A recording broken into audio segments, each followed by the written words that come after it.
This week on the House of Bread Show, we talk about our successful weekend in Asda, bagpacking and collecting food. There's also talk about our tent wrestling at the festival, exciting news about the community garden, and as always, much, much more. Right, hello to the House of Bread Show with just you and me again, Will. Yeah, good morning. Lonely as ever inside our unit.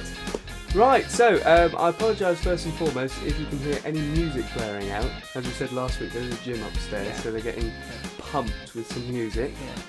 So yes, I apologise for that. But on the subject of blaring out music, that's what we were doing at the weekend in Asda. In Asda, yes. Thank you, Asda. Thank you, Dan Roberts. And thank you particularly Hob team and all the customers from Asda who came. And when they had a spare tin, they shoved it in our bin, which is what it was all about. Or put some lolly in our trolley. Put some lolly in some trolley, yeah.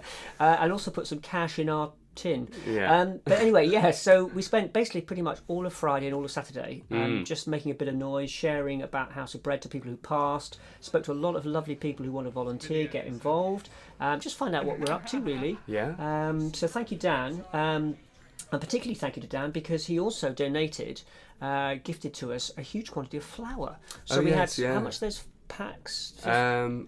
25-50 kilograms, something like times 2 sacks of flour. And then the bakery, did I gather they... Well, the bakery, they obviously Dan told them what they were doing, and we saw them, they came back in after they'd finished working, they came to do their weekly shop, and they were saying that they'd pre-mixed some stuff, so we just need to add some water and yeast or something I'm not quite sure, but it's what they make their baguettes in the Asda bakery out of. Wow. Well, we've got enough flour there, I would think, for Bread Church for a month and a bit, particularly as we're going out and doing more and more stuff.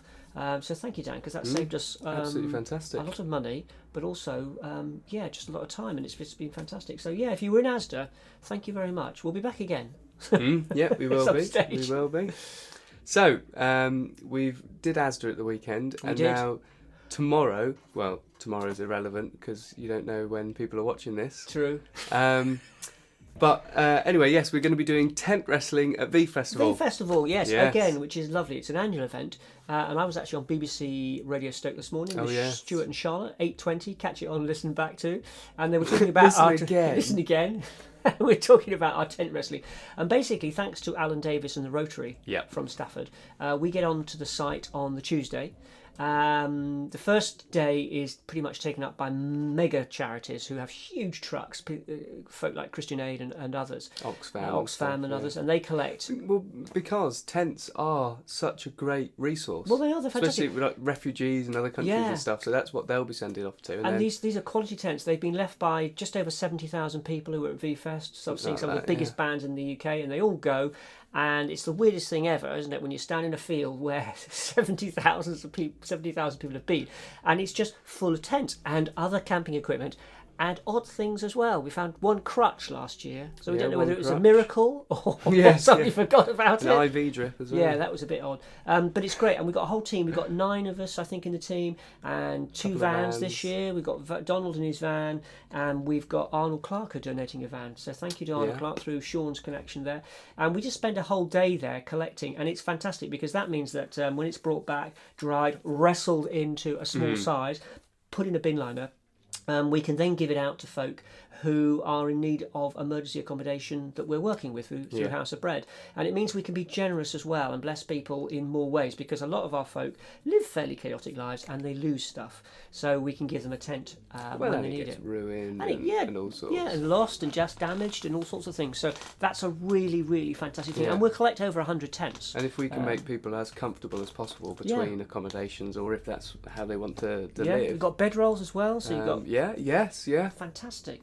There were loads of lilos and stuff which we didn't bother with last year, but we'll know what we're doing this year. We calculated it must have been £1,000, but the more I think about it, it's probably more than that actually. So think of that saving for us and the way we can use it, and it doesn't go into landfill.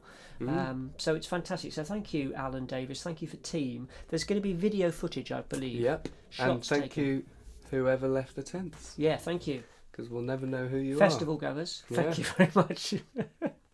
Right, so back at home with House of Bread. Yes. We've got the community garden. Oh, yes.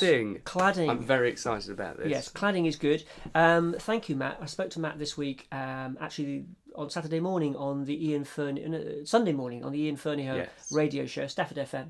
107.3. We do a little gardening question thing there, and we were talking about what we're doing with our container, which again we were very pleased to be blessed with by Adam, and we've taken our container and we're about to clad it in some really thin panelled nice old wood, and it's going to change from looking like a container to looking like a bit more of a shed. And we've got a roof. Matt's designed a roof which is a really eco roof, which will be slightly slanted so it'll capture all the rain. We're going to have plants growing on the top, and then the inside we've got some really interesting plans. So if you're part of the community at Rising Brook, or in Stafford for that matter, but particularly if you're in Rising Brook and you want to be involved and get on the committee to talk about where and how things are going to run, then by all means make contact with us through the usual channels. But as ever, committee is not quite the same. No, it's very relaxed. House of Bread committees are very... A lot of food.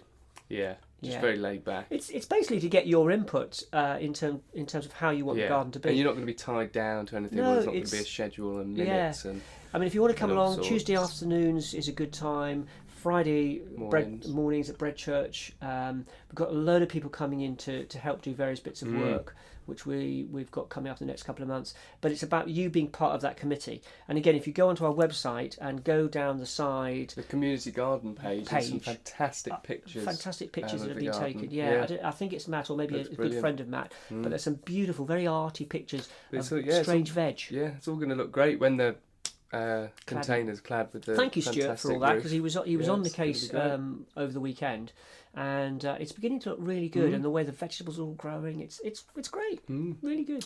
Well, last on my list, and you can see all the stuff behind me. It's not behind you. I can't use it. Oh no. Maybe behind you. Yeah. eBay. eBay stuff. Yeah, we're launching eBay. We trialled eBay about a year ago. But now that was just putting our toe in the water. Now we're doing it seriously. So we're able to eBay a lot of things that we're gifted that don't perhaps... Well, this is stuff that people have given us and they say nobody else would take it. And we can't use it.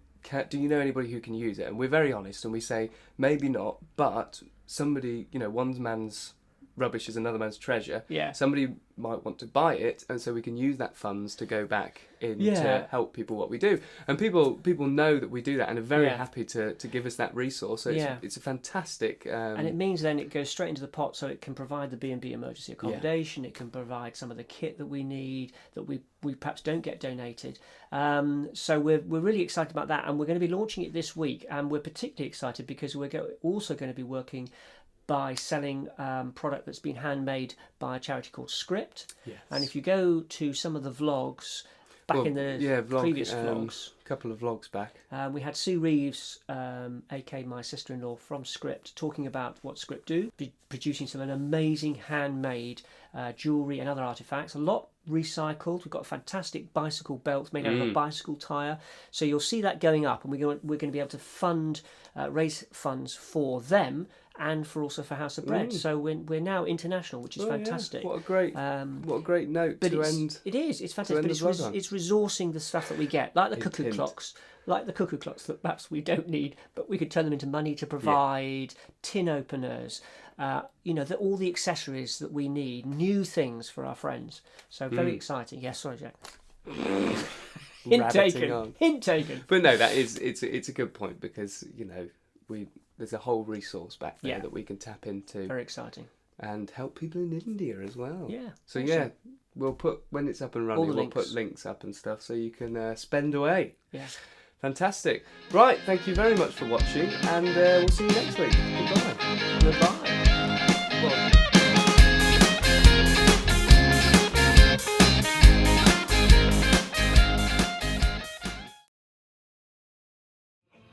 Listening shadows, coming out the feet, when the old man gets a brain, and the children are asleep.